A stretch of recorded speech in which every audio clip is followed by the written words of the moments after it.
Coming up, humiliation, be useful, and what the Terminator, Schwarzenegger, and Lafayette have in common. Welcome to Living Lafayette, the Lafayette Alliance here in LaGrange, Georgia. I'm Richard Ingram.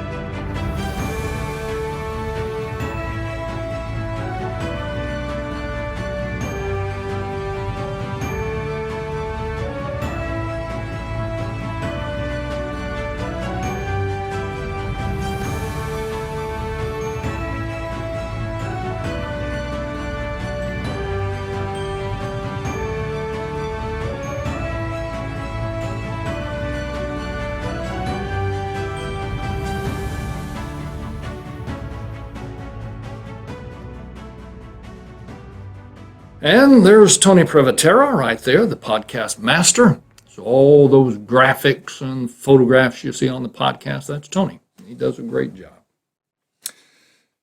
Teenagers have had a difficult time of it in every generation. Lafayette was a teenager. He was 20, but still. It's interesting that there was a piece in Time magazine not long ago where teenagers were interviewed. And they argued that today, teenagers of this generation have it harder than teenagers in former generations.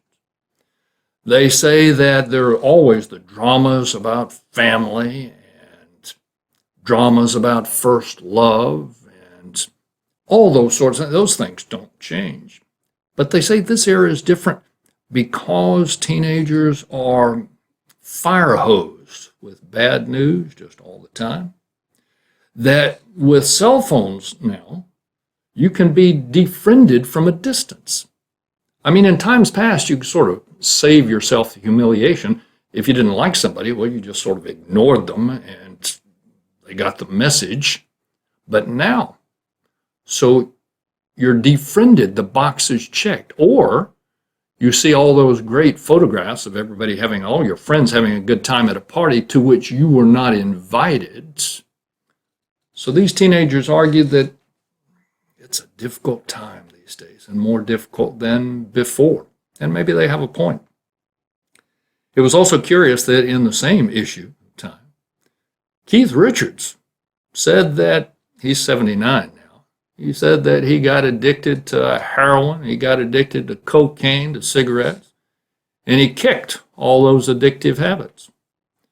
But he says he never got addicted to the one thing that is addicting all of America today, cell phones.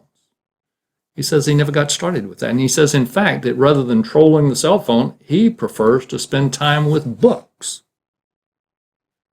Keith Richards is now someone for teenagers to look up to, a mentor. Isn't that curious? Of course, it took him 79 years to get there, and it was a rough ride on the way. I'm also curious about what books Keith Richards reads. If you have his cell phone, if you go to LafayetteLaGrange.org, just leave his cell phone for me. I won't share it, but I'd like to talk with Keith Richards and see what books he reads and who recommends those books. It's also curious that recently, the Terminator, Arnold Schwarzenegger, put out his memoirs, and it's called Be Useful. And I don't know whether he knows about Lafayette or not, but he took a page out of Lafayette's playbook for that title, and we'll talk more about that later. But it's curious that Schwarzenegger, he was interviewed, and the interviewer tried to goad him, saying, don't you have regrets, don't you have resentments, that your growing up was hard, that your parents were disciplinarians, your father particularly, and don't you regret and resent that? And Schwarzenegger wouldn't have any part of it. He said that he didn't have those sorts of resentments, that those are corrosive, that things just happened and you deal with them. Lafayette learned that lesson too, and we'll talk about that. Resentment is corrosive. Schwarzenegger, by the way, does have a link to Lafayette. Back in about 2003, there was an animated feature series. It's called Liberty's Kids. There were about 40 episodes, each of them about 30 minutes. And one of the characters was Baron von Steuben. Schwarzenegger voiced von Steuben in Liberty's Kids. And Schwarzenegger's nemesis, part of that is probably played up, Sylvester Stallone, he voiced Paul Revere. So Lafayette was a teenager with all those perspectives that teenagers have. So he wanted people to like him. He had these visions of grandeur, and now he had opportunity to achieve those things. You remember he was commander of the Army of the North, and it was his responsibility now for this incursion into Canada. He was going to command the force that would capture Montreal, and then the rest of Canada would follow suit. So surely Lafayette, in his mind's eye, knew that when this was accomplished, that King Louis XVI would declare a Lafayette Day in France, that there would be a ticker tape parade in Paris or its equivalent, that women would swoon. All teenage boys figure women will swoon. They try to think up something for women to swoon. So Lafayette surely had this in his mind's eye. And he'd written to his wife, Adrienne, to tell her about his good fortune. And by the way, share this with the rest of the family. Tell them how good I'm doing over here and with friends. Then Lafayette arrives at Albany, New York, where all the troops were to have amassed. And they weren't there. There were not enough troops. They hadn't been recruited. There was not enough money in the treasury to get the sleighs and the resources that they needed. It was a fiasco. None of it was ready. This incursion into Canada, it just didn't look to Lafayette like it could be done. It was unsettling, to say the least. Lafayette was depressed about it. This would reflect on his reputation, and that was important to him at the time. That this would be seen as a failure on his part.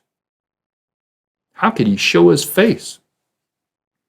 I remember back in high school, there was a very attractive girl, Julia was her name, and she got a comedone, a pimple on her chin. She refused to come to school. Now, I never saw the pimple. I just heard about it. So it was the pimple heard around the world. For Lafayette, this whole Albany incursion was one big pimple. How was he ever going to show his face? Lafayette also had to worry about politics. This move, this swing to try to replace George Washington, his good friend, his mentor, as commander-in-chief, was still underway.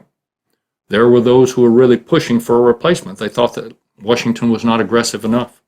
So this was that loose conspiracy, the so-called Conway Cabal. So members of the Board of War, which had been established by Congress, and its president, Horatio Gates, were part of that. General Gates, in fact, was the prime candidate to replace Washington as commander-in-chief. Richard Peters was likewise in favor. Peters was the secretary of the Board of War. And there was Thomas Mifflin, who was quartermaster general, likewise. And of course, General Thomas Conway. There was known antipathy between Conway and Washington. Lafayette, for his part, was very loyal to Washington. He admired Washington, admired his courage. Washington was stoic in the face of all those slings and arrows. Lafayette admired him, thought that he was the man for that position, commander-in-chief. But Lafayette was also the spokesperson for French officers. By default, perhaps, but he was the one who spoke for them, so his opinion counted. So to the extent that it appeared that Lafayette was aligning himself with members of this so-called Conway Cabal. And keep in mind, Lafayette did not have to endorse it at all. It was just appearance. If he appeared to be working with people who favored replacing Washington, well, then people would assume Lafayette's in favor. So to the extent that Lafayette was seen as aligning himself with the Conway Cabal, well, then it would undermine Washington's standing. it would give credence to this whole idea that maybe we do need a replacement for Washington. Lafayette had to tap dance around that. On February 19th, it was a Thursday, Lafayette unburdened himself. He was a letter writer. And he wrote to his two good friends, George Washington and the President of the Continental Congress, Henry Lawrence. And he told them that this incursion into Canada, that things were not prepared, that he didn't see how it was going to work, and that it was going to reflect on him and his reputation. That same day, he also asked Thomas Conway, who was there in Albany, asked Thomas Conway to write out his observations about this incursion into Canada and whether or not it could be pulled off. The next day, February 20th, it was on Friday, Lafayette wrote two formal letters. One was to General Horatio Gates, outlining his perspectives and observations.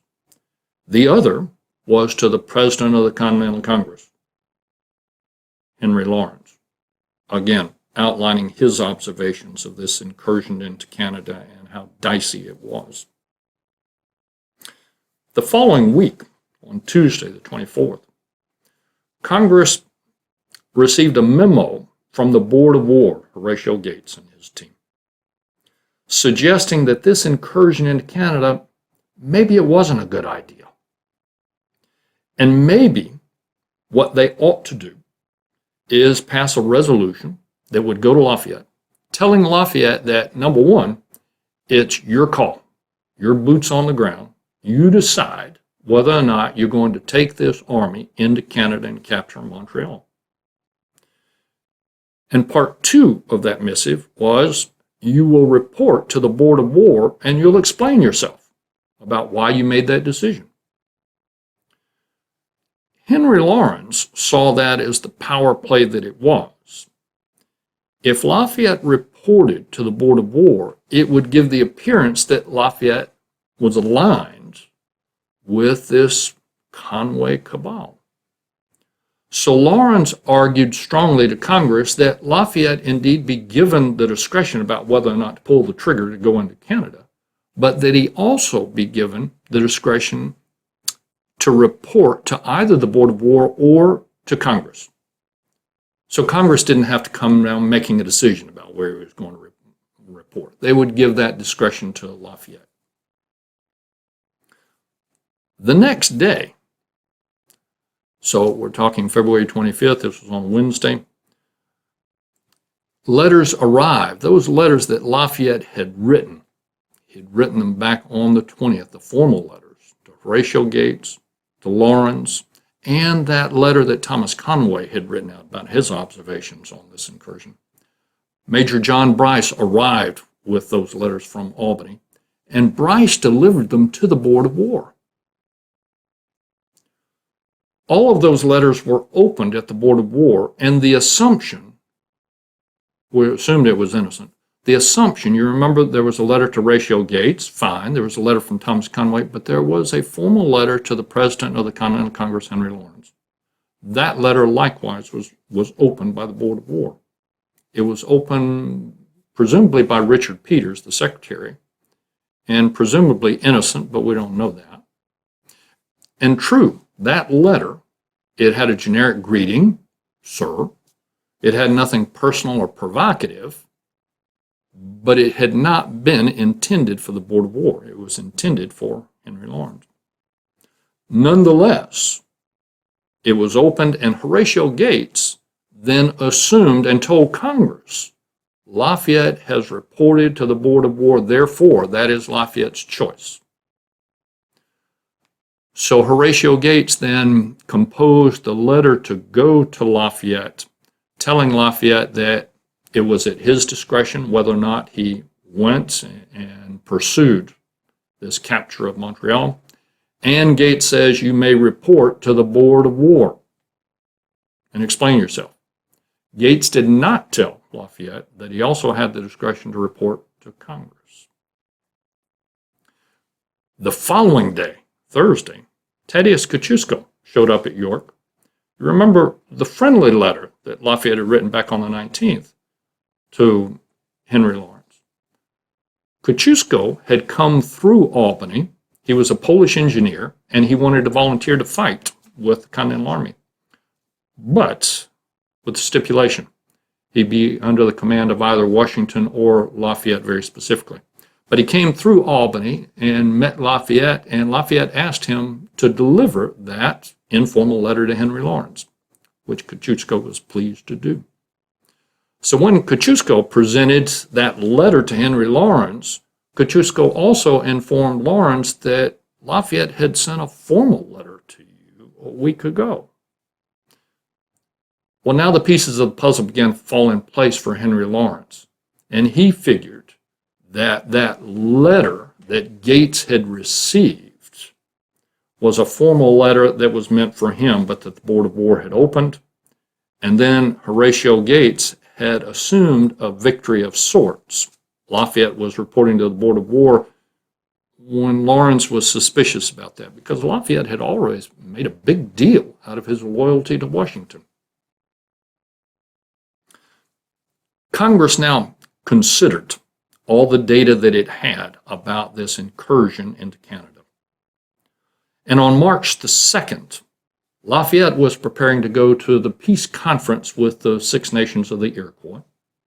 And on that same day, Congress decided that the incursion into Canada was a no-go, that it needed to be aborted.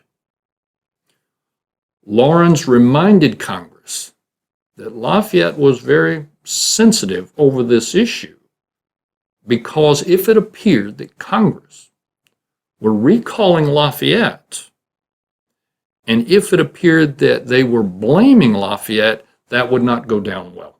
And Lawrence was aware of that, made Congress aware of that. Therefore, Congress dictated to Gates that Gates write Lafayette and tell Lafayette the incursion is aborted. And at the same time, Lawrence wrote 2 lengthy letters to Lafayette to explain everything that was going on, to explain why Lawrence had not responded to that letter back on the 20th, that the Board of War had opened a letter that was intended for him, Lawrence, and that was the reason for the delay in responding to that one. So those letters were fired off on March the 4th. Lafayette returned to Albany on the 11th, about a week later, and there waiting for him was the letter from Gates saying it's at your discretion. You remember the letter he wrote back on the 25th? That it's at your discretion whether or not you pursue this incursion into Canada. You decide. And you report back to me, back to the Board of War. Did not tell Lafayette about the other option of reporting to Congress. But then later that same day, Lafayette got those letters on delay from March the 4th from Horatio Gates saying Congress has aborted this mission, and the 2 letters from Lawrence that explained the Board of War opened your letter that was intended to me. So Lafayette responded both to Lawrence and to Gates, acknowledging that he'd gotten the initial letters, but then he sat down and wrote Horatio Gates, saying, number one, I don't appreciate the fact that a personal letter that was intended for Henry Lawrence was opened by the Board of War, and I expect the perpetrator to be identified and dealt with. Number two, Horatio Gates had also intimated that there would be changes in the command structure at Albany. It was a very clandestine sort of comment, almost a throwaway, a sidebar, but Lafayette read much into that. Lafayette also told Gates that he needed more money, that the men up there had not been paid, and that just wasn't right, and that he needed the paymaster to be supplied with more money to pay the men. Lafayette thought that what Horatio Gates had in mind as far as command structure adjustment was concerned was that the Board of War would recall Lafayette and DeKalb and leave them without command and under the direction of the Board of War, which means they could just be in limbo. They wouldn't have any command, they'd have nowhere to go, Lafayette could see that writing on the wall, and he didn't want to give that a chance. So he wrote this to Horatio Gates, and he also wrote an impassioned letter to Congress the next day saying that I understand there are going to be some changes in the command, and if it comes down as I think, it will be an affront. That recalling me to be under the Board of War will not work. Putting Thomas Conway, which is what Lafayette feared, in command at Albany will be an affront as well. Conway does not have the standing to get that command. And Lafayette also wrote a personal letter to Henry Lawrence that day, the 12th, where he was adamant. He said that we shouldn't be treated this way. I nor DeKalb should be treated this way. That Conway does not deserve to be put in command. He is self-centered. He wants to replace Washington. And if you recall me and put Conway in command, it will make it appear that you're blaming me for this lack of preparation up here. Lafayette was very adamant, almost blustery in it. He also wrote a letter that day to Baron von Steuben. Von Steuben had been in the 7 Years' War. He had been an aide-de-camp to Frederick II of Prussia. And the dynamics are unclear, but he wound up leaving the Prussian army and found himself in Paris. He was looking for work. Peacetime is difficult on military men. So he was looking for work, and he met Benjamin Franklin. Franklin appreciated von Steuben's martial bearing, his knowledge, and Franklin thought that von Steuben would have a lot to offer the Continental Army. Well, Franklin didn't have authority to give a commission to von Steuben. He didn't have authority to give him pay, but he could give him enough money to make it to America, give him passage to America and a letter of introduction. So on September the 26th, von Steuben boarded the Flamand at Marseille and headed for America. Arrived there on December the 1st at Portsmouth, New Hampshire, and then through Boston, and then December the 5th arrived at York.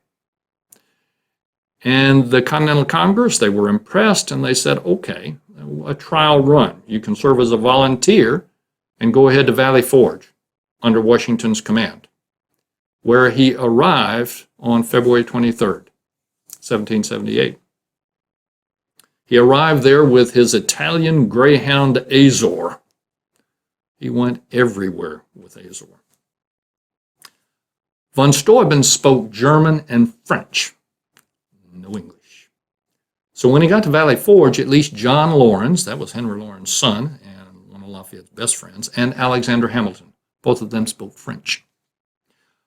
But Baron von Steuben also thought that Lafayette would be at Valley Forge. That's what he'd been given to understand. And when he arrived, Lafayette wasn't there. So von Steuben wrote Lafayette a letter. So now Lafayette sat down to reply to this letter. This is on March the 12th. And it's interesting that the tone and temperament of that letter is totally different from the passionate letter that Lafayette had sent to Congress and then sent to Henry Lawrence. Lafayette knew that von Steuben would have heard about Albany, would have heard about the fiasco, because people tend to focus on the worst segments.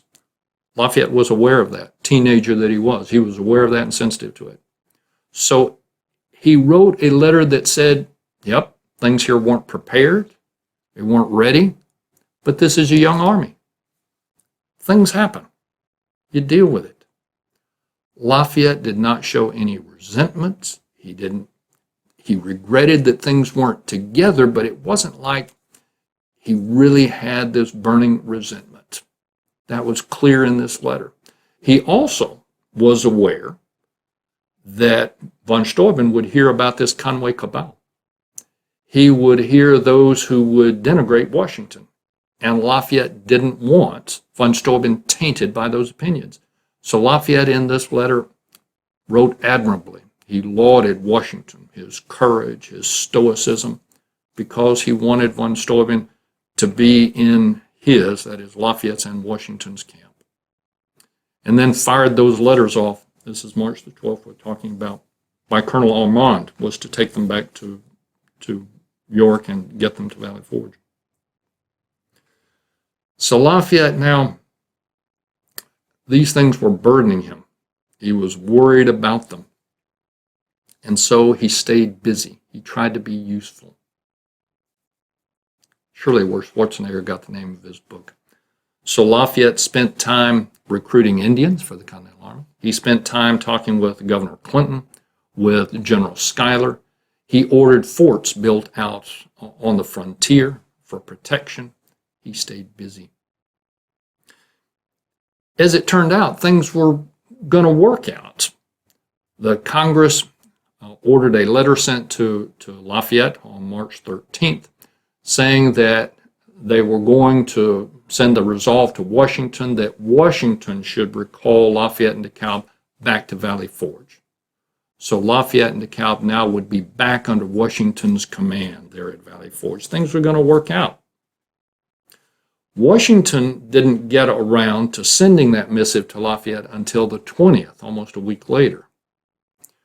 But the 13th, the same day that Congress had sent the resolve to Washington, Henry Laurens sent a personal letter to Lafayette saying it's going to work out.